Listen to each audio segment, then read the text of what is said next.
मैं गांव हूँ। मेरा अतीत सदियों पुराना है। मेरे पे ये आरोप है कि यहाँ रहोगे तो भूखे मर जाओगे। मैं वही गांव हूँ जिस पर आरोप है कि यहाँ अशिक्षा रहती है। मैं वही गांव हूँ जिस पर असभ्यता और जाहिल गंवार का भी आरोप है। हाँ, मैं वही गांव हूँ जिस पर आरोप लगाकर मेरे ही बच्चे मुझे छोड़कर दूर बड़े बड़े शहरों में चले गए। जब मेरे बच्चे मुझे छोड़कर जाते हैं, मैं रात भर सिसक सिसक कर रोता हूँ। फिर भी मेरा मन नहीं भरता। मन में एक आश लिए आज भी निर्निमेष पलकों से उनकी बातें जोहता हूँ। शायद मेरे बच्चे आ जाएं। देखने की ललक में सोता भी नहीं हूँ। लेकिन हाय, जो जहां गया वहीं का होकर रह गया। मैं पूछना चाहता हूँ अपने उन सभी बच्चों से, क्या मेरी इस दुर्दशा के जिम्मेदार तुम नहीं हो?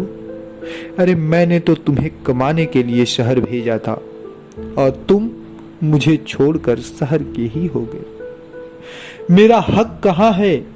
क्या तुम्हारी कमाई से मुझे घर, मकान, बड़ा स्कूल, कॉलेज, इंस्टीट्यूट, अस्पताल आदि बनाने का अधिकार नहीं है?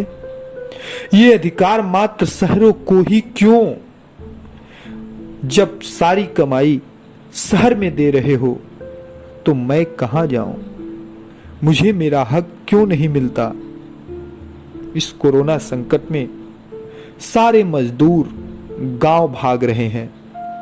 गाड़ी नहीं तो सैकड़ों मील पैदल बीवी बच्चों के साथ चल दिए। आखिर क्यों? जो लोग यह कहकर मुझे छोड़कर शहर चले गए थे कि गांव में रहोगे तो भूख से मर जाओगे, वो किस आशा विश्वास पर पैदल ही गांव लौटने लगे? मुझे तो लगता है कि निश्चित रूप से उन्हें यह विश्वास है कि गांव पहुंच जाएंगे तो जिंदगी बच जाएगी, भरपेट भोजन मिल जाएगा, परिवार बच जाएगा। सच तो यही है कि गांव कभी किसी को भूखों नहीं मरने देता। हाँ मेरे लाल, आ जाओ, मैं तुम्हें भूख से नहीं मरने दूंगा। आओ, फिर से सजाओ मेरी गोद में, फिर से चौपाल लगाओ, मेरे आंगन में चाक के पहिए घुमाओ, मेरे खेतों में अनाज उगाओ, खलिहानों में बैठकर आल्हा गाओ, खुद भी खाओ, दुनिया को खिलाओ।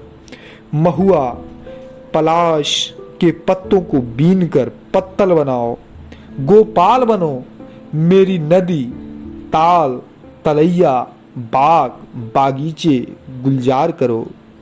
बच्चू बाबा की पीस पीस कर प्यार भरी गालियां, राम जन्म काका के उटपटांग डायलॉग, पंडिताइन की अपनापन वाली खीज और पिटाई, दशरथ साहू की आटे की मिठाई, हजामत और मोची की दुकान, भड़भूजे की शोधी महक लैया, चना कचरी हुरहा, बूट खिसारी, सब आज भी तुम्हें पुकार रहे हैं।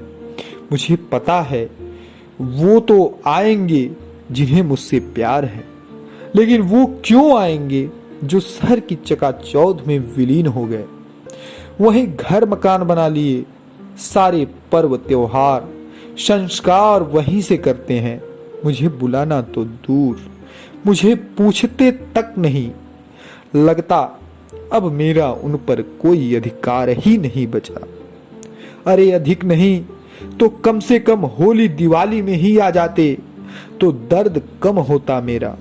सारे संस्कारों पर तो मेरा अधिकार होता है, न कम से कम मुंडन, जनेऊ, शादी, अंत्योष्टि तो मेरे गोद में करते। मैं इसीलिए नहीं कह रहा कि यह केवल मेरी इच्छा है, यह मेरी आवश्यकता भी है मेरे लाल। मेरे गरीब बच्चे जो रोजी रोटी के तलाश में मुझसे दूर चले जाते हैं, उन्हें यहीं रोजगार मिल जाएगा। फिर कोई महामारी आने पर उन्हें सैकड़ों मील पैदल नहीं भागना पड़ेगा। मैं आत्मनिर्भर बनना चाहता हूँ।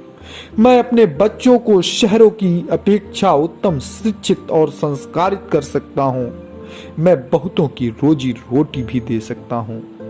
मैं तनाव कम करने में भी कारगर हूँ। मैं प्रकृति की गोद में जीने का प्रबंध कर सकता हूँ। मैं सब कुछ कर सकता हूँ मेरे लाल।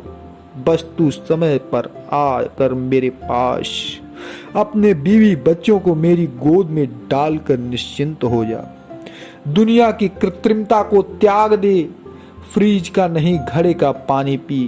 त्योहारों समारोहों में पत्तलों में खाने और कुल्हड़ों में पीने की आदत डाल।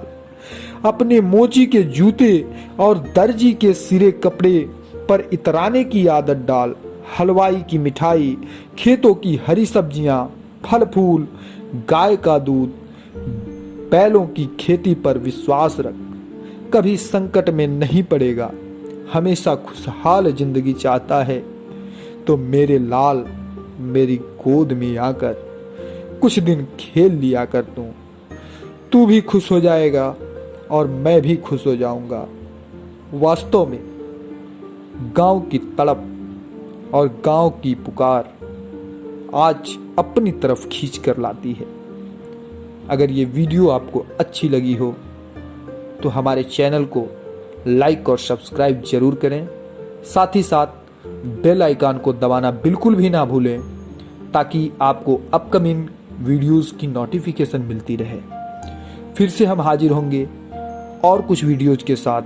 तब तक के लिए वेट कीजिए इंडियन स्टडी जोन पे। धन्यवाद मित्रों, नमस्कार।